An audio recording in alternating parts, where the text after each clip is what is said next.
Welcome to Hot Stocks. In fact, it's hot. Hot stocks. The stocks are hot. The market outside is absolutely freezing.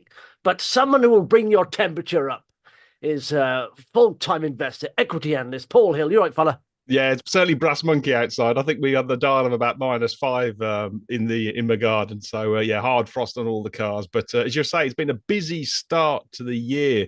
I mean, just sort of continuing from the conversation we had sort of 2 weeks ago, we had that big, strong Santa rally. And unfortunately, most investors seem to have a bit of a hangover in January, and the small cap indices have sort of rolled over a bit. But we've just got to put it into the context of the last 2 to 3 months, where overall the direction of travel is up. And so just expect a bit of sort of consolidation. But it hasn't really changed my thesis. I am still pretty bullish on the actual market, and really largely on the back of sort of like, evaluations, certainly in the small cap sector. And I was just doing a bit of a sort of like, analysis over the last couple of weeks. And I was looking at the relevant, the markets between, big caps, the main indices, and AIM.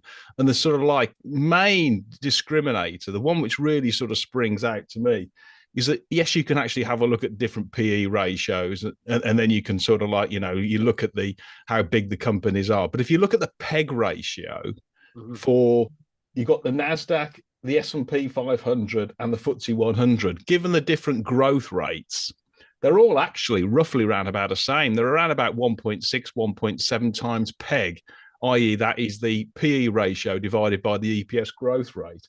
But if you come down the food chain, you've got the FTSE 250 on 1.2, and then you've got AIM on 0.7 compared to the FTSE 100 on 1.7. And that just says everything. There's real value. If you stock pick in that lower echelons, then you've got significant upside despite, inflation coming in slightly hotter and the bond yield curve going up slightly over the last 2 weeks and people getting a few jitters. So it doesn't really change my thesis one bit that this year, 2024, really could be a banner year. And what I am, really been trying to do over the last 2 to 3 weeks is look for those small caps, quality stocks that actually haven't participated in the Santa rally. And I've got a couple of them today. So, well, in fact, I've got three. Cool. So yeah, it's Matt. Do you know what? I don't know if you talked about freezing. I don't know if you saw the retail figures come out. It's phenomenal. It's like way below forecasts, which is not. People say, "Oh, that's disastrous." It's not a bad thing of inflation. It's what the central banks want, pretty much. Less spending, less demand for goods. Prices come down. Look at the Nasdaq. The American markets are mad. That's the Nasdaq yesterday. Literally, that's the recent high here at 15,107. It's not. It's nearly there. It's almost like we do tend to come down when the markets in America sell off. We do, but we don't seem to rise with them. It's crazy index in Nasdaq because you've got the behemoth within it. But yeah, I do think I've been looking at, like I say, on Tick and Stock. I look at the indices every day.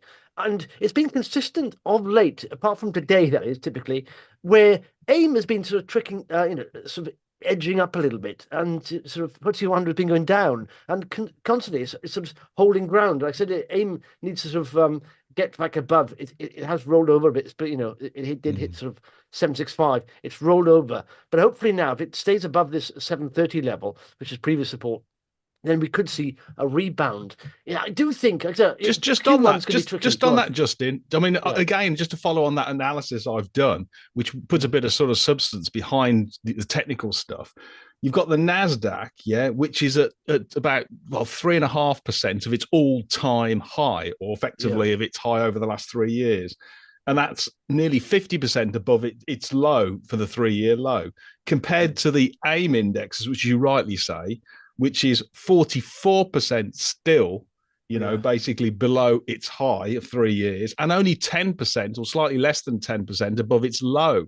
So that just contrasts hugely with basically with NASDAQ or the S&P. I mean, they've got the US markets are bumping up towards their 3-year highs, and really the FTSE 250 and the AIM index are only 10% above their 3-year low. So there's a lot of basically mean reversion still to go. So you've got not only your technical analysis supported by your mean reversion trade, but you've also got the PEG analysis, which just says that essentially AIM indices are basically trading at roughly around about 40% of what the peg ratios are, even on the FTSE 100, which is just fundamentally, out of whack. It's mispriced. And all the fund managers that I've been talking to over the last 6 months have said a consistent message, is largely off air, because they don't want to sort of like be too bullish, their investors. But they say this is the opportunity really of a generation. If you select well, there is super cheap stocks that have been discarded at rotten bottom prices. And you and I think we're licking our lips at the moment. Yeah, do you know what I did say on Take the Stock yesterday? It's a bit like the Rocky quote. It's not how hard you can hit; it's how hard you can take a hit and move forward. And that's what we saw the other day. I think we are in recovery mode. But I said, I've been saying for a while, Q1 may be a bit dodgy because you have figures coming out sometimes that'll knock the markets, and that sort of slight miss on CPI knocked the market massively.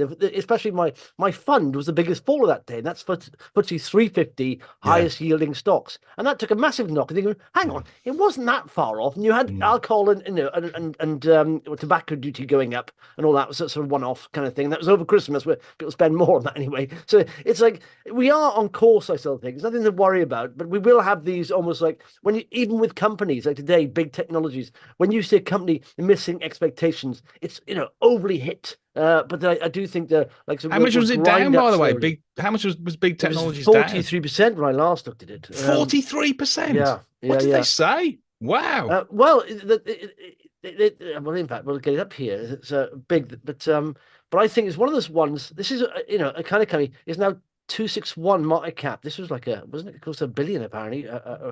Right, that's come right on my radar screen because that's a high quality asset. Yeah. That is. Well, I was struck by them. First of all, I was struck by the margins. If you look at a price to sales thing, that's quite expensive. But then you look at the margin here. So the 55 million, they reckon, on what is it, end of the year, a margin sort of EBITDA of 33 million. So they're saying the consensus there. So they're basically downgraded in the range of 54. They're saying 54 top line and around about 32. EBITDA, which of course now at 267, and they got about 75 million in cash the last interims. So it's not like that's looking okay now. I mean, you may need to see it settle down a bit in the chart because it may bump along the bottom. But it's not so that you can stand back sometimes in these markets and think there's another one to put on the watch list. Wait a while to see how it improves, because you do tend to have, like I said, people sort of jump in on these falling knife trades. Hang on a second, companies who release some bad news tend to, do it again. It's almost like 3 times, isn't it? We look at JD Sports, for example, cracking just before we move off that, your chart there, actually, I mean, I'm not a flipping expert, but I can see, actually, that was saying a lot, wasn't it? It was dripping down from July of last year, and it didn't participate really in the bounce of the Santa, not much, false rally. And then it just fell off a cliff, didn't it? I mean, that's where actually, and I am a skeptic, where technical analysis really says everything, doesn't it? It broke your 200-day, and it just couldn't get a catch a bid at all, even though it's a high quality asset. Well, look at that. I mean, since September last year, it broke down 200-day moving average, and it hasn't been anywhere near it since. And there's something going on there. You think, what's going on? Because it's obviously sellers happening. And then, I mean, even for people, I would never jump in, but even if you're a shorter term player, I would at least wait for this as a 20-day moving average. I would at least wait for the share price to catch up with that, because it's going to bump along the bottom. So, I mean, do you see JD Sports, another quality company? Yeah, just before we finish on that, I know quite a bit about this big technology, and I would. Interesting. Go on. I would highlight to investors to have a real good look at this. The management team is top notch. Darren Morris, the CFO, is excellent. Ex-Warburgs and UBS. I mean, I've actually worked with him at GKN. He's really, really good. And the CEO founder, Sarah Murray, is exceptional. She really is. And the contracts they've got are really long-term, sort of like, recurring revenues. Very, very high quality business. I mean, I'm going to really run unfortunately, I haven't got any money left. I've spent all my cash. But if I do get this takeover for Equals or something else pops out, I mean, it's a strong one to have a look at. That smells to me as the classic baby in the bathwater. Yes, they've gone through a bit of a bad time, but if you've got a long-term time horizon, look, do some due diligence on that one, do some research, because that is not a poor quality. That's core quality company. That's well managed, top-notch technology, great government customers with recurring revenue streams and high margins. That smells me to everything. That's stick it in your flipping portfolio and leave it for a long time. Yeah, well, literally today I saw that drop and I looked at it and looked at the margins there. I didn't know much about the company, to be honest. And then I went to interims and so, hang on, let's look at this.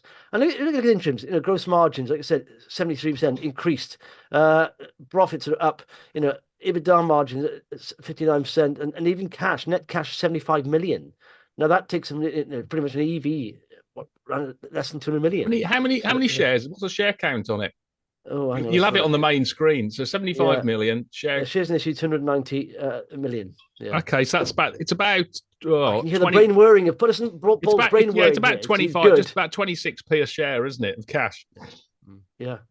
So it's a decent company, and it's one of those ones that there's always opportunities in the market, and when you have a bear market, you miss expectations, and literally the rug gets pulled from under you, and so that's why at the moment I'm focusing on those kind of things I put on the watch list, and I'll put some alerts on them on the moving the averages, but as for near time potential investments, I'm looking at companies that are exceeding expectations because in this market it's so unforgiving, for companies that are doing that. So let's go for one which is exceeding expectations. Yeah, let's go for Cornerstone FX, which came out results a bit in AIM, but it's basically one of the leading sort of Forex international payments businesses that serves high net worth individuals and also sort of like institutions, etc.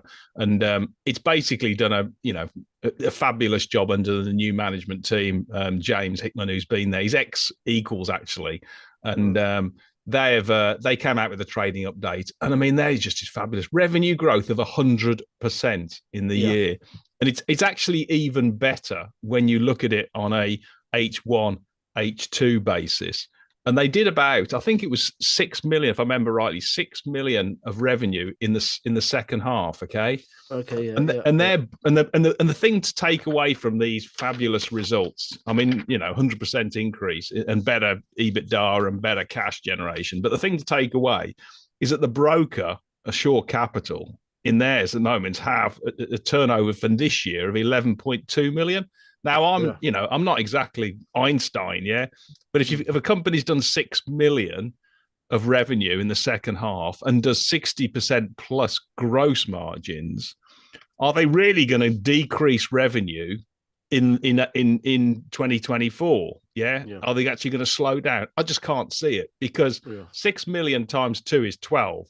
Now, if you put 20% growth, which is the market growth, I think they'll exceed that anyway. Yeah, you get to around about 13.5 million, or just over 13. I mean, I actually think they could do 13, 14 million easily compared to a broker note of saying 11.3. Now, again, I mean, I could be wrong. I could have missed something.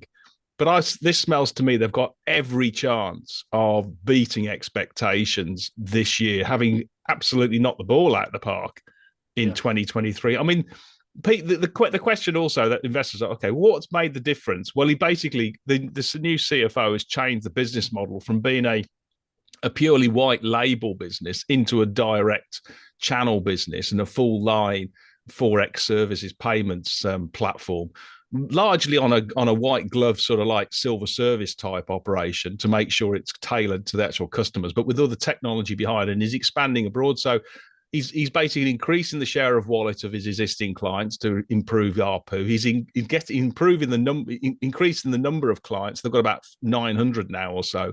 And then late this year, he's going to go out into other countries. And he tends to operate not in the sort. I mean, he does operate, but he gets more traction in the less well-known currency pairs. So rather than doing euro sterling or euro dollar or euro dollar, he does basically things like some emerging market currencies or currencies outside the beaten track, and he's expanding into Hong Kong, I think Singapore, Canada, and I think those are the sort of the main areas he's over the next 2 or 3 years. So he's got a great basically strategy.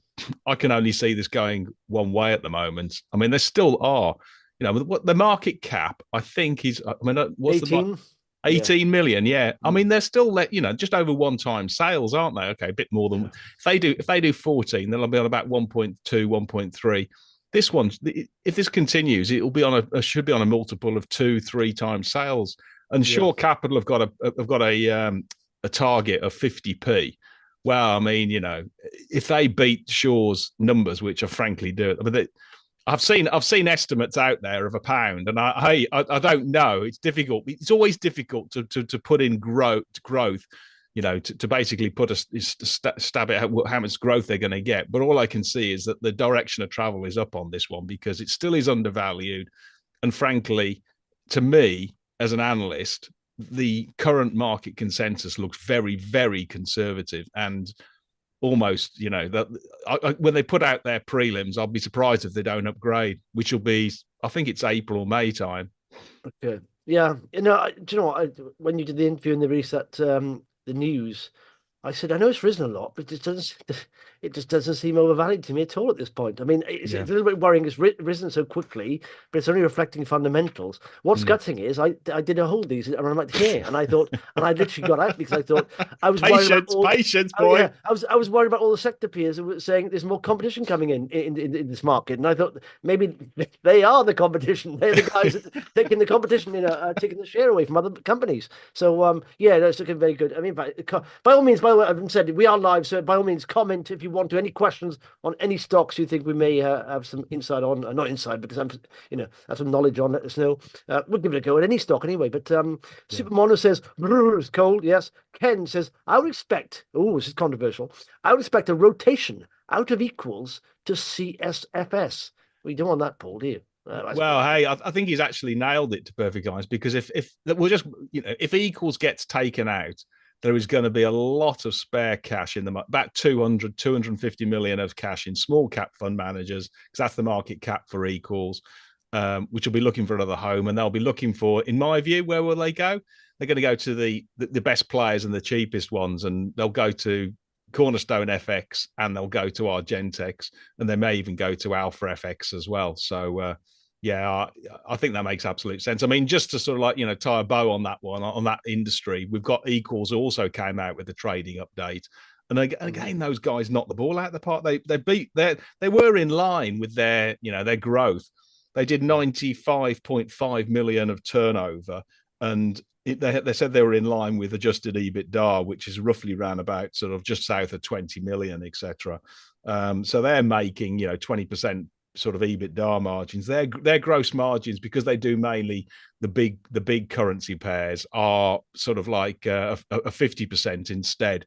But they're much bigger and they're really growing. And the key figure that I would highlight to investors, which is a massive milestone, is that H2 23 revenue, which is 50.5. I mean, that's a massive milestone. They've just breached the 100 million revenue line. And I mean, I've done the valuation, and I get to 170, which is very, very achievable. When I interviewed Judith McKenzie for Downing, and she said because you got your figure of 170. I think Canna called the house broker about 176. So we're all migrating at round about that level for a no synergy type valuation. But if they do get bought out, from Madison Dearborn, who's the interested party at the moment, then it'll probably be at that sort of level or north. The issue that Madison Dearborn have is that they think that they're obviously, that they're probably the only person at the moment. But if they put a number on the table, they don't want a trade buyer coming in and swooping, and somebody like FleetCor, although they didn't want to be part of the auction process, probably. I'll be stunned if they're not still interested. And if Madison put us 170 on, would FleetCor come back in? And the answer to that is it depends on how much synergies they could generate. And if they could put a number of 180 on the patch and get it, then they might well do that, or 10% higher, 185, and because they got significant synergies. I don't know. It's a difficult strategy for Madison if they seriously want this. But my instinct is going to say this is going to reach a head pretty damn soon by the time we have our next hot stocks at the end of Well, yeah, is it going to be the end? Yeah, it's going to be right at the end of on the 31st or perhaps the 1st of February, something like that. Then we'll know the conclusion of this one, because they've done 3 months of due diligence or there and thereabouts. They know the business, it's operating well, it's hit its numbers, it's generating a shed load of cash. So yeah, I think investors just need to be patient. And where will that cash go if it does get taken out? Well, I think that guy who put his comment is probably pretty right. Some of it's going to go into Cornerstone FX. Mm-hmm. Yeah. What did you look at then? You've got a calendar on the wall. You looked at something there. No, I was just looking at the share charts, actually. I was just looking, not the share charts, I was looking at the share numbers. I was just saying equals is up. It's basically flat, isn't it? 116, hasn't really sort of moved. So Now, listen, do you know what? Two overlaps there. You mentioned Judith McKenzie, which you did a great interview with her recently, talking about lots of stocks. And we talked about companies exceeding. Just before Christmas, right? I was just looking on LinkedIn. And Judith McKenzie's involved in the Quoted Company Alliance, isn't she, as well? Is that yes, right? she is. Yeah. So I was looking on, and I think I follow her, or she follows me on LinkedIn. And she mentioned that some companies, joining the Quoted Company Alliance. And what popped up was a company called Synectics. And I thought, I've never heard of those. I'm sure. My memory, Synectics. My memory's awful, right? So I remember. That's why I have spreadsheets and everything, and I have to think. I research a company, and I forget about it pretty much, and I have to write it all down pretty much. And so I looked up Synectics. I like that company, and literally, this was a Sunday evening. This was, and I think it was on. In fact, I'll show you. It was a Sunday evening, 10th of December. And I thought, I'm going to buy those Monday morning. So they came out with this trading update on Monday morning. And this is what happened to the share price. I did buy some. I jumped in. And this is anything. Well spotted. I mean, give yourself a pat on the back, mate. I mean, I know it's frustrating, but frankly, you're not. You hit the ball out the right part there. That's great news. I literally, did the spreadsheets on it and all that. So I like this. It was recovering, and they do sort of surveillance. They've got a platform where with facial recognition, they're largely based in casinos. Oil and gas is big for them, but everywhere, also local authorities and all that stuff. And it seems that I mean, look at where the share price has come down from. But I mean, it seems to be recovering. And this is the trading up that they put out. I thought that's gutting. I only put a little in because it really rallied. It hasn't really come back.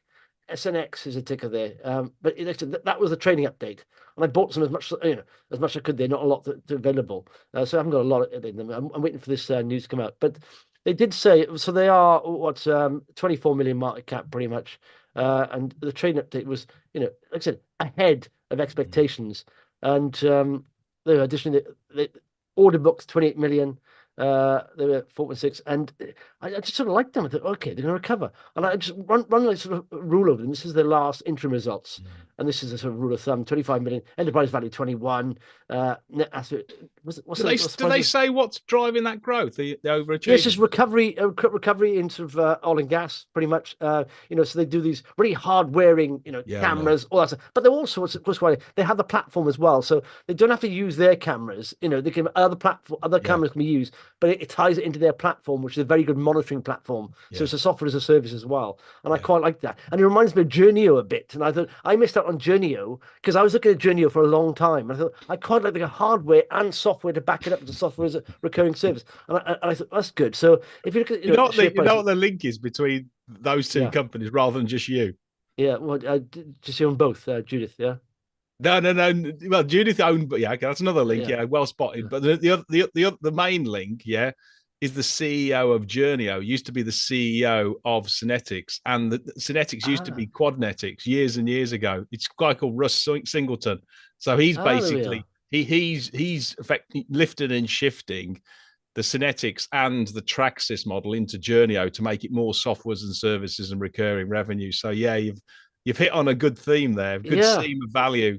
Well, I just went that down there, and if you look at the stats here, is like enterprise value there, net asset per share is £2. They're 143, but everything's sort of green, nice growth. This is interims last year, operating growth all up, and even the value metrics, like price sales, PE's been high, but EV/EBITDA's there, and I just sort of like them, and broker forecast there, 60% upside, and it's all going in the right direction. But it's just annoying because it's one of those things where I couldn't believe it. It's almost like saying, "There's someone watching me reading their trading updates." I thought, bell's opening, I'm going to buy that stock, and all of a sudden they literally just went mad. But I'm waiting for some more information. But it's an interesting company, I think. Just recovery there and ahead of expectations. And like I say, you tend to find when you like big technologies, they will improve over time, but it'll take a while for almost. They may have to, like I said, what happens if they guide down, all of a sudden they beat those guidance, and that's when they look at companies, I think, when they're heading towards that beat, and they start improving again just before that. So yeah, that's one I quite like, but I haven't got a hard. I think actually, and also I think, I mean, you did it well there. I mean, I think I missed it, but you could have actually preempted that upgrade actually because of the oil and gas sector that, it is re-energizing. I mean, you look at like Ashtead Technologies, they're saying the same thing. You've got, a number of other exploration businesses or services companies, basically looking after that, the oil and gas sector in the North Sea, and it is going like gangbuster. So you could probably have preempted that actually. Yeah, and what's the next thing that, of course, it hasn't sort of recovered, they think is going to recover, is they're big into casinos, especially in China and all that. Well, the casinos, I know, Macau. Facial recognition, all that stuff, so they can spot card counters and all this stuff. And there's, their cameras are that precise, they can actually look at the cards on the table and all that stuff. So you imagine in casinos, there's cameras everywhere, and so they've got big contracts up there. I could do with them helping me stock picking actually. Yeah, exactly. It's very clever. These AI as well. AI in the identification of facial recognition. So it's amazing how many companies are sort of, even the smaller companies are leveraging AI now. You've got some, throwing out the AI card, but there are some genuinely using AI properly, and it's helping their business. Yeah. I mean, one company which I've done the same actually. I mean, I had a couple of dividends in for my portfolio, and it's only a small position because I just really haven't got any cash whatsoever. I actually bought Premier Miton, which is largely on the back of it's so beaten up. Premier Miton is for investors. It's that's one I'm looking at, and I literally haven't pressed the trigger yet, but I've been looking at it for a while. It's basically a boutique UK fund manager, and the sort of like, the well-known fund manager in there that most people are aware of in the small cap sector is Gervais Williams. He's been in there. He used to be with Miton and then became Premier Miton. I think they're a market cap round about sort of like is it 90 million, 100 million or something like that. But the whole sector has been totally welled over the last sort of like 2 or 3 years in the bear market. The shares have really been sold off. And they came out with an AUM trading update, and I thought it was pretty good, actually. I looked at it, and what it says to me is that the AUM, which is the key, sort of like revenue driver for them, has actually stabilized. It's not gone down, etc. And so I was just doing a sort of sum of the parts valuation. They've got round about sort of 35 million, about 35, 40 million of cash, etc. But they've got 10 billion of AUM. Put a 1%, just as a modest 1%, sort of like on that rather than 1.5%, for instance, and you get 100 million market cap. So you've got the cash for free. That doesn't really get the excitement going. But I actually think we've now reached a turning point for AIM and for the industry, because I think the shares are currently priced that they're still going to see decreases in AUM. But if you get to me, a worst case is it's going to be flat, and flat means that it's undervalued.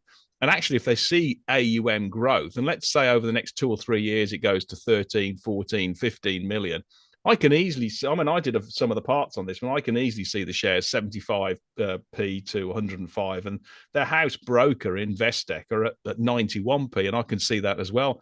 So if you believe the small cap sector is actually going to recover now, is going to start to go up, then that's just going to basically drive the valuation, and there's consolidation across the industry. So I think they'll either be acquired or they'll be an acquirer. And they bought Tellworth Investments last year for about £5.5 million, which brought about, I don't know, 560 million of AUM onto them. And also the other thing is that there's those mansion house reforms the government's trying to do, which is trying to get some of the big pension funds to increase their exposure into UK equities. Again, that should be boosted. But the shares have come so far, down. They're just really deep value territory. And they bounced a bit during the Santa rally pre-Christmas, but there's still a long way to go.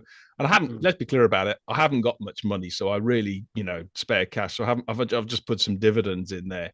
But I picked up a real sort of like, toehold position, because I just think this whole asset management space is ripe for takeovers and is hugely undervalued. I mean, the bigger one I own, but I still haven't got a big position, is AssetCo, which is the, basically the one which is done by Martin Gilbert, and they owned River Global, which is the small cap asset managers there as well. So I Yeah, think no, it's a real. yeah. Go on. I've been looking at asset management. I even created a little, subsector here on TradingView of all the ones. But I keep coming back to Premier Miton because, like I said, because it's just leverage to smaller caps and mid cap, Yeah, and I think if they rally, that'll be a leverage play on that, and it yeah, will rally. Let's be honest, inflows will happen yeah. this year, I think, and it's almost like saying it's almost. I hate saying no brainer, but it's just literally leverage on the smaller market, and I think Yeah. it'll rally very And it's strongly. got it's got it's got basically a 9-10% dividend yield, and Yeah. PE ratio is less than 10. I mean, it just is like stupidly undervalued on really depressed earnings expectations. It all comes down to can they grow their AUM, and if you believe the market is going to recover, it isn't going down, then they will grow their AUM, and the share price will recover significantly. So yeah, I mean, it looks like a good each way bet to me. And if it Yeah. goes down, then somebody's going to buy them, I think. Yeah, no, I do like them a lot, and I look at them. It's just I'm thinking, how long do I leave it before I jump in? Super Monitors AIM Gem Cohort, Oh yeah. CHR, excellent interims last week, plus 80K director buy yesterday. They're into defense, aren't they? They're not cheap though, are they? These the defense I think it's stocks, about 15 times PE. I spoke to Judith McKenzie. The guy should have a listen to her, that interview, because she speaks highly. It's based. I know you should never say it for a defense company, but it's almost like sleep quietly at night type share. It's run by industry veterans. Nick Press, the chairman, who I know from long time. He's been in the industry. He used to run Alvis, and he was the tank manufacturer, and then he's basically set this company up as well. They've got industry heavyweights, running it, and it still isn't expensive. They specialize in surveillance, intelligence gathering, cyber warfare, so they're all in the hot spots of that. Long-term contracts, huge order book with massive revenue visibility. So, yeah, the thesis comes down. Do you think geopolitical risk is going down anytime soon? And yeah, yeah. it'd be But it's almost like it'd be a brave man to say it's going to cool down in the Middle East. That's for sure, and in the South China Sea, because they're actually big into marine with sonar, and sonar is huge at the moment to stop underwater robots. Basically the drones the underwater drones. So they're in exactly the right spaces. Yeah, and it I hasn't think gone they'll get banana. taken out. Yeah, and it hasn't gone bananas really on the chart. It's not. It's not. I mean, if you look at say BAE Systems or some of the bigger boys, they've really had a good couple of years. And it's almost you realise, the world isn't getting any nicer. It's always going to be there. You're always going to need. I mean, if you look at now, almost every bit of news you see, like Rishi Sunak now pledging 2.5 billion to Ukraine. Think, where's that money coming from? Where they going to buy all the equipment from, or even if you're replacing our equipment, so it's happening all around the world, isn't it? It's constant. These guys don't do the equipment, the OEM. They basically do the services off the back of it. Yeah, so they're yeah. more like a Kinetic rather than a BAE Systems. Okay. But even so, they look a quality asset to me. I think Kinetic might well buy them actually. Why not? Because they probably need some. That's basically BAE Systems. Look at that. That's a thoroughbred, isn't it? Yeah. I mean, it consolidated a while for a couple of years from 2017 to 2021. It went down to £5 a share. Now it's more than double there in the last couple of years. But look at that. They've got brilliant exposure into the US DoD there. In the naval sector as well. So yeah, they're in the right hotspots, which is good. Now, cool. Just coming back to the, what I mentioned at the start, which was basically I've been sort of running the slide rule over places, to which I think are sort of like, which stocks that haven't participated in the Santa rally that are really primed to do well. And my second, after Equals, my second biggest holding, I'm really excited about is Eleco. Okay. It comes out with a trading update sometime next week, I believe. It haven't actually announced the date. It's probably, if you look at last year, it's going to be either Wednesday or Thursday of next week. Now, this one hasn't participated in the Santa rallies, okay? What it does is build tech software for the construction industry, project management, and visualization software as well for the sort of like the interior housing and interior design business. Plus it does sort of got some software which does maintenance as well for factories and this sort of stuff. Clients tend to be the big contractors like, Mace or McCarthy and Stone or these kind of people. It's got Kingspan in that equipment maintenance. It's also got a beachhead into the US with Bartlett Cock that use their power project.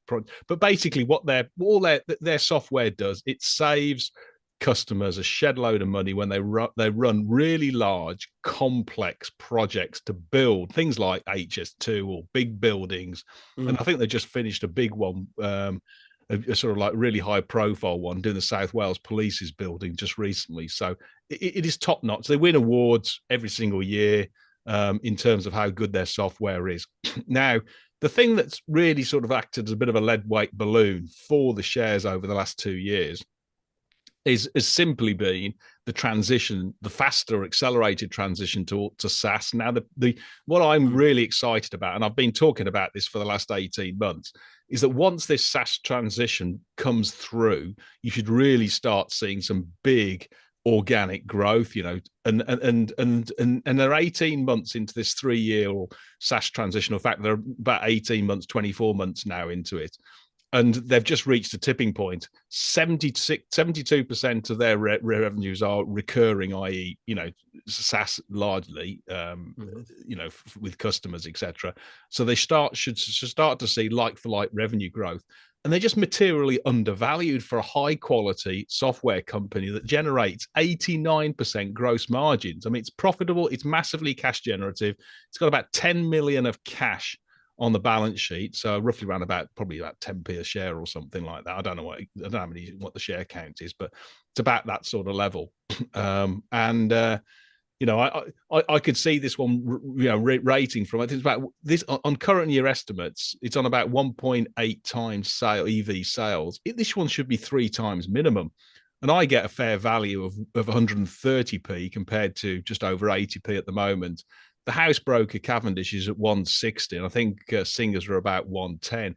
But again, this one is a top quality asset that, in my view, will continue, acquiring businesses or be acquired, by an industry giant, etc. It did actually do a sort of tuck-in acquisition of a company called Best Outcome in June, I think, for about £4 million, which was great because it brought on a different type of software. So they do the sort of the really big project management software, whereas Best Outcome do smaller project management, or effectively more out the box, and they look at it on a top down rather than a bottom up approach. So it's more sort of like running not construction projects, but sort of like transformation projects for companies, or those other things. And so they've got their big customers are in sort of like the public sector. So they've got NHS is a big, sort of like taker of their software. And so what that does is, again, it's just huge synergies and gives them an extra, bow to use. Yeah. Well, we looked at this before, and it's someone's selling here this resistance point, but that looks primed to go. If any good news, exactly. That's really it's primed to go. Look at that. It did spike up here 7.6% in October, but someone sold into that, so maybe there's a residual seller there, but that'll clear, and all of a sudden you just need to pick up in demand on the shares. But that is good because look at that series of higher lows there, breaks 200-day moving average, but it's finding resistance at this level, 83 pence pretty much. But if you can see the lows again, it's going to squeeze, the wedge is squeezing, so the pressure is to the upside here, and it'll break sooner or later. That's good. Well, you remember 2 or 3 years ago, I was banging the table about my 2 favorite shares, which was Crestchick and Equals. Okay. This one is my best share for 2024, 2025 out of the whole of my portfolio. And as I say, I bought these started buying in 2015. I've never sold any. And it's gone directionally, it's gone up, which is great. Yeah. It's been fluctuating a reasonable amount, but I've always been a fan of the actual story. And I think now at this point, given it's coming out of its SaaS transition, I think it will do like for like organic growth of high single digits or even low double digits in 12 months' time. If it does that, this will re-rate to 3 times sales, easy, which will be over £1.30. Okay, it's trading on about 8.5 times EBITDA. The sector trades anywhere between 15 to 20 times EBITDA. I mean, it's just mispriced for a. It's got a rock solid balance sheet. This could withstand anything. If we have a deep recession, it's going to get through it because there's so much stickability with its software. I just think the downside is minimal, but the upside you could easily make 50 to 75%.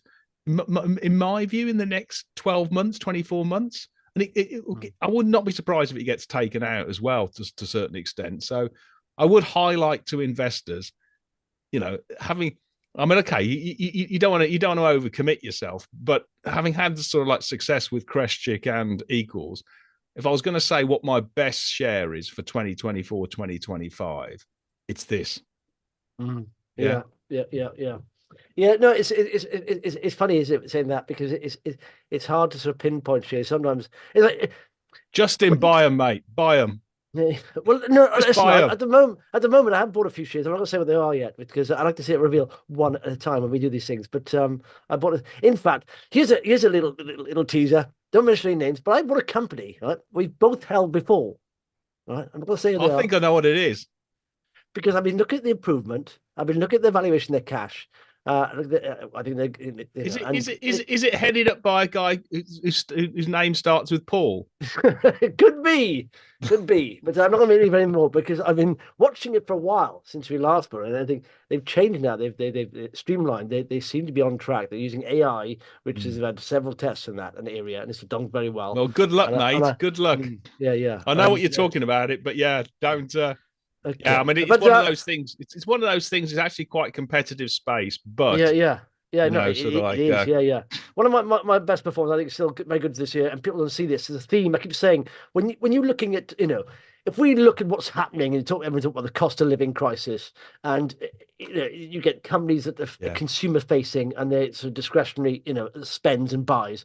You've got to sort of try and stay away from that because it's going to be quite hard for a while. Because the real economy, of course, is going to tick down. Probably it's not going to blow off the doors in any way. It's going to get sort of weaker, and that's what central banks want. And then central banks hopefully will step in, and that will make the markets rally.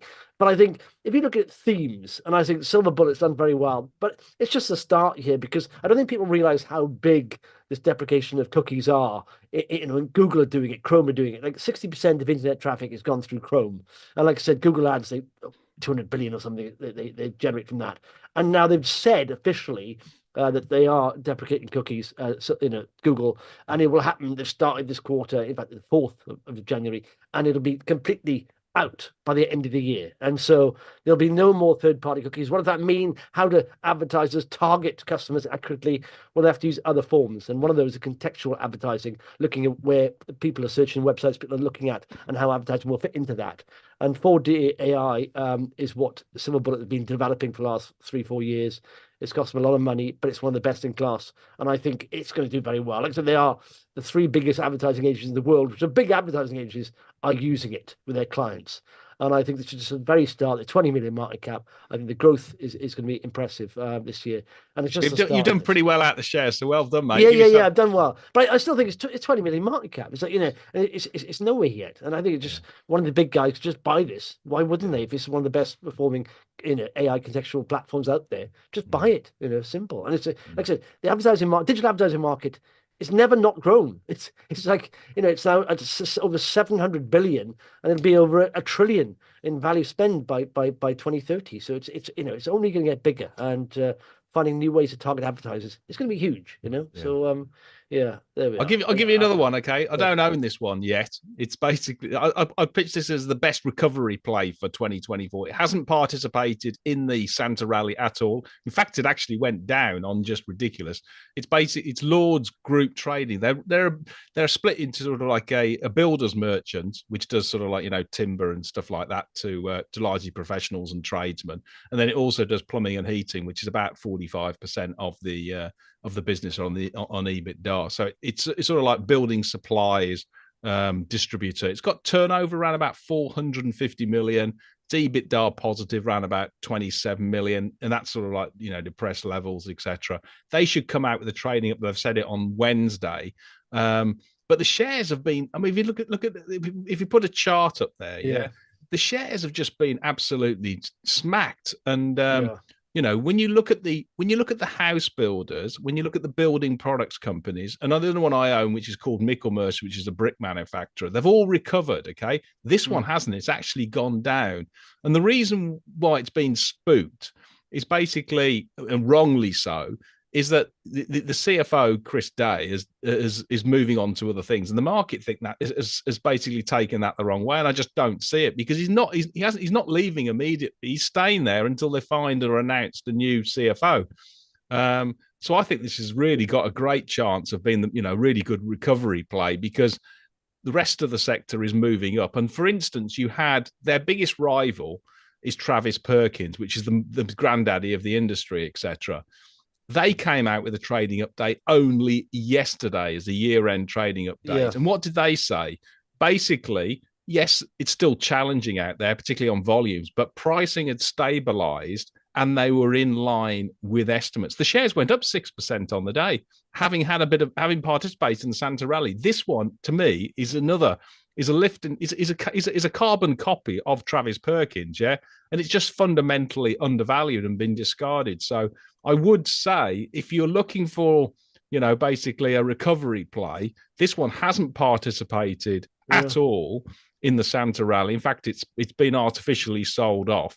And so it's got a lot of catch up with not only the sector, but also the sector's got a catch. If you believe that interest rates are coming down, and I do in the UK, then all the house builders are now saying they're starting to do new build again for next year, and therefore the likes of basically Taylor Wimpey, Persimmon, Barrett's all saying the same. Their share prices have recovered. Plus, you've got Travis Perkins, which is the granddaddy and a carbon copy of these guys, saying it's stabilized and they're in line. And all I can say is that this one just looks ridiculously, lowly priced. You put the two charts together, and I bet you... Yeah, it's a little bounce there, Travis Perkins. And, loads. Well, do you know what's your thoughts on this as well? Good companies, like they said, they do operating profit there, the interims, half year of 8 million, right? They're a 68 million market cap, so it's like, what? But they've got a little bit of debt there. But this is the thought, isn't it? Companies have been downgraded in the sector, in the sector because of sentiment, and maybe a little bit of debt, which is manageable. Sooner or later, interest rates coming down, that debt won't be as onerous. And so I think companies with debt, in a sector that's been hammered and with debt being less onerous, it'll be re-rated. Debt won't cost as much. So I would say, even at the current levels of sort of interest rates, etc., it's massively cash generative. It does a cash flow yield of 11%. Yeah, its interest cover is over 5 times. Its cash cover is nearly 4 times. So it could easily pay its interest and pay a nearly 5% dividend yield. It trades on 7 times PE. And I think it's on about less than 5 times EBITDA. It's got, its net debt to EBITDA is comfortable. It really isn't a problem because they've got so much interest cover and so much cash cover. They just generate a lot of cash. And the thing that the market got wrong is in their plumbing and heating business. Yeah, they what they do is they supply boilers. And because coming into Christmas, you have to have plenty of boilers because people's boilers break down. Yeah, during the winter. And so you've got a seasonal effect. So it's sucked out working capital because they pre-ordered the boilers, paid for them, and then they're selling them through. So you'll see a working capital unwind. So these ones, in my view, are just fundamentally mispriced. And if you want a sort of data point, just look at yesterday's announcement from Travis Perkins saying the industry's sort of stabilized. Plus, just listen to what the house builders are saying. That things are improving. They're not getting any worse. Yeah, and the house builders have rallied. They've all rallied. Exactly. I've said for a while. I think they've gone too far. Some of them. It's like look at Taylor Wimpey. He's up like 80% from the lows. What? And this is an excellent example of a good business in a sector that's downbeat at the moment. I kept saying everything. If you really want good recovery and good returns, look at a sector where there's nothing but gloom around it, and yet because You're right. And literally, it's a good business. And also, they got, like I said, a little bit of manageable debt, which of course at the moment people are saying is expensive, but it won't be. and understanding that, so they're going to recover on two levels here. It's going to be double whammy: sector recovery, and worry about debt will to ease. It says anything about that. So it's like a problem. So yeah, you could get that. I mean, I think even companies that have lots of debt and can't manage it, once the interest rates come down, they'll rally. They will rally. So yeah, so it's. I mean, they're good growth drivers. This guy, the guy who heads it up, is the CEO founder Shankar Patel. Okay. And he's been, doing the business for 35 years. He's been through multiple recessions. He knows which levers to pull. And the sort of key differentiation that these guys do, they've got a laser focus on customer service. They're entrepreneurial, i.e. such that they give real responsibility down to the depots to make sure that the client is really well looked after. And the way they're growing is they're increasing their, product range. They're adding decarbonisation products, things like heat pumps and stuff like that onto their products. They're also expanding their brands, regionally. They've got less than 1% market share, so they've still got masses of sort of white space, etc. So, for instance, Mr. Central Heating, which is one of their brands, is looking for locations for this year, expanding organically. And then they do they're not lots, but they do selected bolt-on acquisitions of small businesses at roughly around about 4 to 6 times EBITDA, which are hugely earnings accretive, and they just keep adding to their footprint. And there's about 40% of the market, which is the total sort of like building supplies market, which is still sort of independence, which is opened up for grabs. 80% of sort of like Lords' turnover is repair, maintenance, and improvements. And if you just look at the total sort of emergency sort of repair, really core business, it's just less than half, which is very reliable, very recurring type business. So yeah, I mean, it just looks fundamentally mispriced to me, no doubt about it. And given on valuation, I mean, the three brokers who look after it, you've got Stifel at the lowest at 95p, which is double where it is. You've then got Berenberg at 105, and then you've got Cavendish at 106. So though you could easily see this. I mean, as I say, I think it's the recovery play of this year. I think this one could double in. If you've got a 1 to 2 year time horizon, there's no reason if the housing market gets back on its feet, that this one is not ran about £1. Yeah. It's almost like looking at those sectors, isn't there, that hasn't rallied. They're connected to the housing. And I tell you what, I've had one of your companies I've had a chart alert on a couple of times this week, and that's GB. Have you saw on GB Group? Oh yeah, GB. Yeah. Yeah, I've had a couple of alerts on those. Look at that. That's, I mean, it's early stages, but if you look at just 200-day moving average, that was an anomaly. I don't know what happened there. It just rallied straight up and then came straight down. Yeah. But look at this. No, I'll tell you what that was actually, Justin. Yeah, they got a bid from the US. Oh, okay. It was sorry, they didn't actually get a bid. They got interest, and people were speculating it was £5 plus. But look at this, right? Higher lows. You got this break of the 200-day moving average, also a bit higher. That's looking good there. That's starting to look like it's turning around. So, shall I tell you what could be, driving some of that? Okay. Not only is there just normal growth in cybersecurity, in sort of identification, but given the US has just approved the new ETFs for crypto assets. These guys used to do quite a bit of it's zero in their turnover at the moment, but used to do quite a bit of identification for new clients, for the crypto exchanges and for the fund managers. This could be another growth driver for them, because they do it for things like obviously the casinos, the gambling guys, and for normal retailers and all this sort of stuff to make sure customers are present. But the crypto side now could be a bigger jump. If you go all the way back, to where it was, that was at the top of where the crypto was, because it was just a huge injection of extra revenue from crypto. Yeah. And gaming. I mean, do you know what? It's nuts, isn't it? Just AI and all that stuff. It's going to need a lot more supervision, because I don't know if you see how good it is sometimes. Do you see the Argentinian leaders talk at Davos? And I actually watched it live. I was watching on I think it's CNBC or something, or Bloomberg, and he came on and did his speech in his native language. And I thought, I'm not going to watch that. The guy translating that's hard work. And I watched it again on Twitter. I didn't realize he was speaking in English, but it seemed like his voice. And I thought, what's going on here? And there's a HiGen, which is like an AI translator. It uses your tones and your voice and translate into English. But what he's saying is basically capitalism has created more wealth than anything else. Socialism has, basically put people in poverty. But very good speech. He goes back, from the start of time about the Industrial Revolution and all this. But it's just the accuracy of his tones and his voice. I don't know if the accent was right, but it was in English. I thought, that is crazy. And if you're now, sometimes you have meetings on Vox in the morning, there's an AI note taker. It started inviting itself to the meeting. We all deny it, but it's like, where is this going to stop? It's like, and we didn't. None of us knows where this has come from. This AI note taker will just invite yourself to the meeting. You've got to deny it or accept it. But it's a little bit worrying, AI. So you do need, to keep an eye on it. And I suppose these companies are well placed to do that. Yeah. Well, I think the other one I want to own as well, which is RWS. Okay, that language translation. I bet you RWS have been doing that for them. Have been training their AI machines to be able to do that for them. I don't know. I'm just guessing, but would not be surprised if they were actually doing that. Yeah. Because there aren't many people who can. Yeah. Are you holding any other stocks? So you bought PMI. That's interesting. I think I may jump in there soon with that. I'd say if PMI and equals Eleco. or Lords. I mean, they're all fab. Eleco, they just look ridiculously lowly valued. All three of them themselves. Yeah. Are you saying Eleco or equals? Sorry, Eleco. Yeah. Eleco, Lords, and Premier Miton. Sorry if I said equals. I wouldn't be buying equals given what the situation is. I mean, I've just got no idea whether they. I still think this undervalued. I still think they're undervalued, no doubt about it. But as you know, I've got 20% of my portfolio in equals. I've got 10% in Eleco.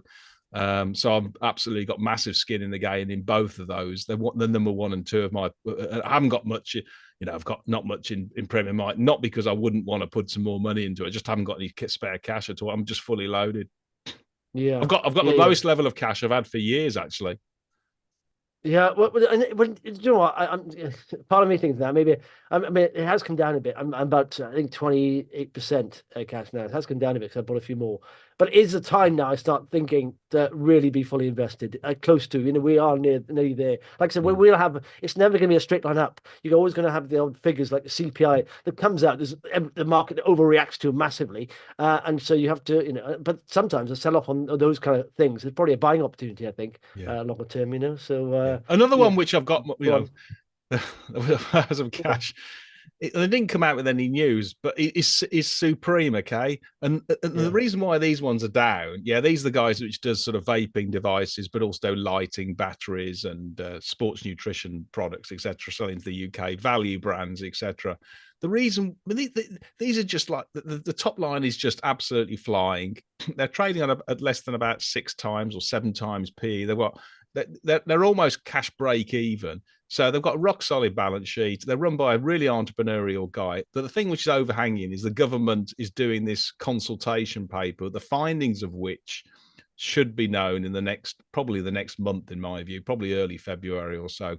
I actually think that they're going to come out and say, okay, we're going to put some sort of controls to stop underage, sort of like vaping, new controls. And they may even put something in about the environment. These guys are already ahead of the curve. They've already implemented those changes. I just think this one's going to get a huge rally unless they come out with something absolutely, really draconian for vaping. I just can't see it because it's got too many benefits for the NHS in terms of getting people off tobacco.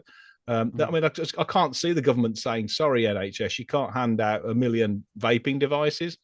And anyway, I would just, again, I would alert people to this one. I think there's a strong chance in the next month, this one's going up by 20, 30, 40%, just because I think as soon as the government comes out, I just can't see them being, they'll play to the politics, no doubt about it. But actually, they don't want to shoot themselves in the foot simply because. The thing is, if you look at what they can do and what Supreme are doing already, like I said, they are having, they're not using flamboyant messages on the packaging and all this and very high colours. That's what the government will do. Yeah. But that won't stop sales, though. I mean, it literally, and they're also maybe more stringent fines, which Supreme is doing. They're saying anyone found selling these to underage people, should be struck off, fined, all that stuff, and so that's what the government will do. They'll do what basically Supreme have already done, and that won't affect sales because, like nicotine, if you're coming off cigarettes, one of the most addictive things ever. it's a good thing for that, but it's still a little bit addictive because there's nicotine in it, but it's better for you. it's addictive. So the sales won't get hit, I don't think at all. Because if I'm addicted to smoking, I give up and go to vaping and find it a lot better for me. I'm breathing a lot better. I'm still going to want the hit from the nicotine. Whether they change the packaging from pink to grey doesn't matter. I'm still going to want the nicotine. But you have basically nicotine patches and all kinds of stuff. I mean, what I think the market is getting into the funk about, it believes the government is going to make these prescription only. I just can't see. Do you really want doctors handing out prescriptions across the country, wasting their time in millions and millions they're just not going to do it. I'm sorry. Two nanny states, and literally already Rishi Sunak's under pressure from saying you have two nanny states. Conservatives are about hands off a little bit. I mean, Labour comes in, they may try to do that, but I think that they'll have it's too much. It's too much. You can't sort of rule everyone's decision. What they're going to do is basically do the same thing as they have with tobacco, aren't they? They're probably going to put it in a cabinet and say it's got to be handed out. Okay, I mean, what's wrong with that? Absolutely. The thing is, they can't do that with tobacco. They can show really bad lungs and all that stuff. They can't do that with vaping. It doesn't do that to your lungs. Yeah, so exactly. They can just say, "Don't smoke this. It's addictive." That's it. If you haven't started, don't start on this. So, I'm not a trade. I'm an investor, okay, and I haven't got any cash anyway. But as a short-term trade, this one's pricing in a worst-case scenario, and the business is absolutely like a coiled spring. It's ready to go, in my view. Yeah. Another one which came out with sort of like a small bit of news was Verici, and they basically said that the Medicare, these are ones which do the diagnostics for kidney transplant, patients out in the States, etc. They've got they've done their validation studies. They're building a suite of these products. They came out with news that the Medicare and Medicaid, which is the government-sponsored healthcare programs, about 64 million patients are in that. They've got pricing for it, and I think this is a really good sort of like rubber stamp. They've got what $2,650 per test. Yeah, I think this is fab because it just says that they want to use it. So they put a price in on it, and it's a matter of just following it through and getting it out into people's hands. And as you know, their second test, the Clarava, the prognostics, has got that tie-up with Thermo Fisher, and I just would not be surprised if Sarah Barrington, who's got is basically the CEO there, has got another deal coming in this year as well. The reason why I mentioned it was simply because I could see this one flying this year. It'll come out with a big deal or something like that, and it'll just really, really change the complex. But hey, it's it's a much smaller company, great technology, brilliant partner who's doing it. And unless everything's unless the technology doesn't work, which it clearly does, because it's got insurance, they've done all the validation tests, etc. They've got a great advisory board. Then this one is again will have an announcement, and this one will have a significant premium at some point. Yeah. It'll go up organically or be bought out by somebody. Yeah. Let's see. Look, some questions here. Someone says, just out of thoughts, do you guys look at UK companies listed on other exchanges? Yes. Do you? What do you look at?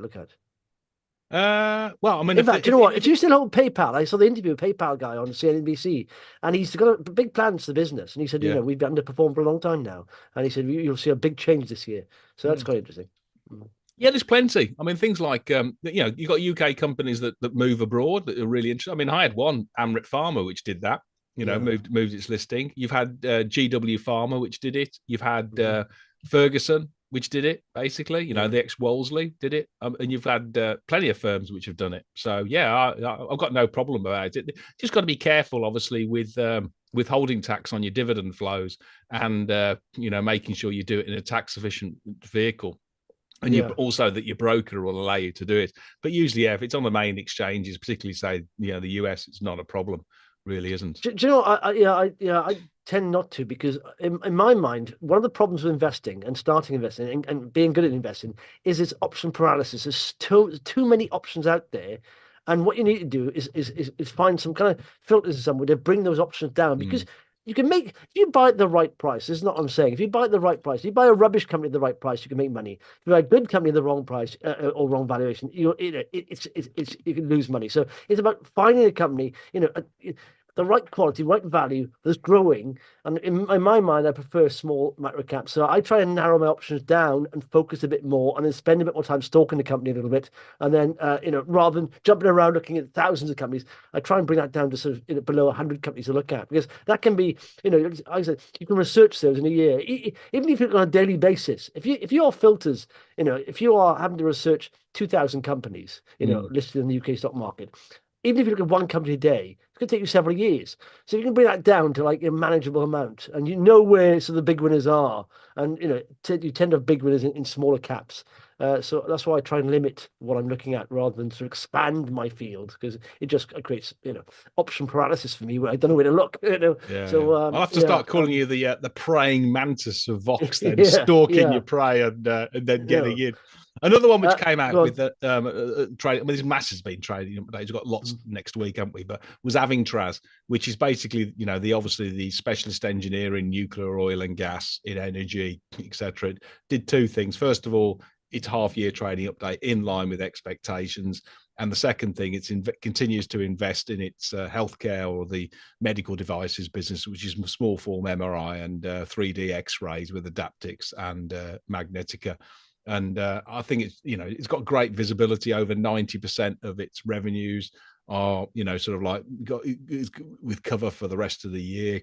And I think what's quite interesting, it's decided to consolidate both engineering into one. I can't remember what it's called, Advanced Engineering Solutions, I think they've called it.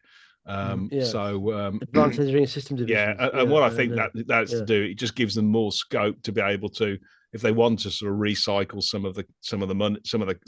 of those subsidiaries into, to sell them off. So I think they might well do that. I mean, I know they bought Booth from Rednall about 5 or 6 years ago. They turned it around. It's doing really well. This Booth make the blast-proof doors for HS2, the tunneling, etc. So I could see that one going. And then they're investing obviously in their healthcare business, which could do really great guns. And if you think that the healthcare business will do well, that's worth more than double the price, Avingtrans. So it just would not surprise me if you basically, do you want to get to where the price is currently? It's about look at that. I'm just looking at this. So they have these years where they just go up, right? Then they consolidate for a while, and they have another year where they go up and consolidate for a while. Another year where they've gone up, and now they are consolidating. So it's literally, if you're in this, maybe have a bit of patience, because if you look at it, the last few times it's done this, it's gone up massively over the next few years. So it's 10 bagged. It's 10 bagged since 2010. So, it's not a bad effort, to be perfectly honest. Look at that. They've got a pretty damn good. They've got a pretty damn good. They've got a pretty damn good track record, to say the least. But if you do some of the parts on this, it doesn't look that cheap when you just look at an EPS, because they're obviously investing a lot of money into their healthcare business. But if you do some of the parts, you can get to £9 easy on this. So I mean, I know the brokers are still sort of like, haven't really put a valuation yet on the healthcare industry, but just the engineering business is worth more than the current market capitalization. And they're using that as a cash cow. So it's really that one. I mean, they've got great shareholders. Judith McKenzie owns it. Christopher Mills owns it. So they've got brilliant shareholder register there, which just says... I mean, look at that. Just looking at those there. This is the preliminary results. The growth here you've got 116. What are they? Less than one of sales here. You got 13.7 on EBITDA. It's gone by 10%, and they got cash of 13 million there, and they are literally. Is that right? 122 million. That's what they are. So, I mean, it looks decent. And like I say, just look at the chart. It consolidates for a while, then makes a move, and it's into consolidation phase. But it looks at the moment. So, yeah. But anyway, we got plenty of big news next week. As I say, watch out for trading updates on Eleco, my second biggest position, and Lords. I think they could be both on Wednesday or Thursday, something like that. Anyway, but there's going to be lots happening in the next couple of weeks. I mean, there has been this week as well. Have you had any Yeah. updates from your companies at all so far? No, not really. No, I've had no updates yet. I'm waiting for one on Silver Bullet. I've talked about Time Finances coming out with next week. I think is it next week? Yeah. So Yeah. Silver Bullet normally come out with the trading update end of January. Last time I chatted to the CEO, they says all he said, I was going to say, he said, listen, all the hard work we put in on 40 AI is paying off. And we sort of saw that the growth last time, but I'm looking forward to the trading update on that. So yeah, so no, I don't know. Probably some coming out, but Good. I Any got a few I final bought. questions coming through? Or have we Yes, covered them? let's have a look. I got a few I bought on. Verici. Oh, what are the cash runway? Someone says there. Any thoughts on Brickability? They seem to have diversified with a number of company acquisitions. I don't know much about it. Cladding and solar. Yeah, no, I PE think is really I haven't low. looked at them just recently. Yeah, no, I think they're probably. It'll be interesting to see what the price is on that one because again, they're sort of like a building products distributor in the UK, largely bricks, but they do timber as well. I think. Yeah, I think they. Last time I looked, they were significantly undervalued, and they've got a really rock star CEO coming in, Frank Hanna from Michelmersh Brick. So I think he's arriving this year, probably in the next 3 or 4 months, actually. So yeah, no, I mean, yeah. Chris says, who else is waiting for Belluscura to kick on? Yeah, I mean, basically Belluscura, we're still waiting for the that TMT acquisition transaction to happen, which is the cash shell to give them enough funds then to really sort of like kick on and start commercialize or really ramping up sales of their their leading Explore point of oxygen concentrator, and then the Discover, which is imminently going to be launched in the next few months. The only problem they've had is that because of and I don't know, but the takeover panel has been inundated with M&A recently, and therefore has been sort of like hasn't had enough resource to. I've had Christmas, has not enough resource to approve it, but I would expect that one to be imminently announced. And once that happens, then it's going to be all the game back on. But they'll have every piece. Then they'll have the funding. They've got the demand's off the charts, or it certainly was when they last released their numbers. And they've got the supply chain within Omax in China, and they've got the facility in America as well. They're all set up. So yeah, I mean, this could really sort of turn a major corner this year, no doubt about it. But yeah, until they get that sort of final TMT approved, it should be soon. But hey, I've been saying that for some time. It's just you just got to wait for these things until it gets approved. Yeah. Okay. Is there anything else there? Keep an eye on U Group.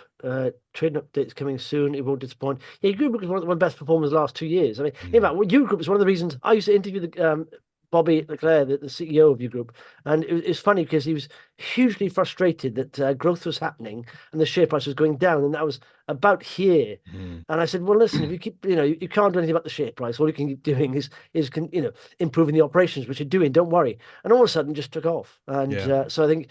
It's one of the reasons I looked at other areas, and I looked at good energy. Yeah, and I looked into good energy, and that was the same. It was almost the same play out here. It was like going down. I thought, what's going on there? Everything's improving, margins improving, customer numbers improving, and just again, it took off. So sometimes you've got to have a little bit of patience. If you keep going back, when your share price goes down in the company, you look at the fundamentals again and again. You think, I don't understand this. Why it's going down? But you can get some sort of drifting sellers in there, I suppose. Right, we've gone a good long session that was. That's good any more ideas. Yeah. Speaking of patience, someone just said last one. Then Saietta. They said any patience there? Saietta. Any thoughts on that? Someone said. Yeah, I mean, Saietta's a similar sort of thing to Belluscura as much as anything. I mean, they've got absolute great demand. They've got the supply chain sorted out with their Indian JV, and they're getting lots of OEMs in India who want their e-drive systems and solutions. So yeah, I mean, they've just got to basically, as said before, they've just got to execute, and once that happens, then the business will start to really move up. So it's just a wait and let the guys get on with it, and if you've got the supply chain in place, you've got the demand. It should be no reason why the business isn't going to do well. But given what's happened, then the market's been very, very skeptical. But if they get this right, I mean, this will be over £1. Yeah. It's interesting in that space. Have you been keeping up with DGI, which is DJ Innovate, which is a little company? I've seen was it Equipmake, but no, yeah, no, DJ Innovate was literally. I'll show you the chart here. But what's the market cap on it? Now it's about 20, but this is a little Welsh company doing sort of battery or all that kind of stuff in that space. But 3 senior Tesla guys have just come aboard, done convertible loan notes, and that's the result. It was announced in the Times, but it shot up from literally 0.03 pence to 0.2, so almost 5, almost it bagged pretty much overnight because it was like sub 5 million market cap. But having 3 senior ex-Tesla guys come on board, it's like, wow. That says everything. That does. I know. Marvelous. Thank you everyone for joining us. By all means, hit that thumbs up if you could, if you like the content, share it and subscribe to the channel, more importantly. And if you want a free app that's invaluable, go to voxmarkets.co.uk/app for the app there. Cheers, Paul. Speak in a couple of weeks, fella. Yeah, thanks, Justin.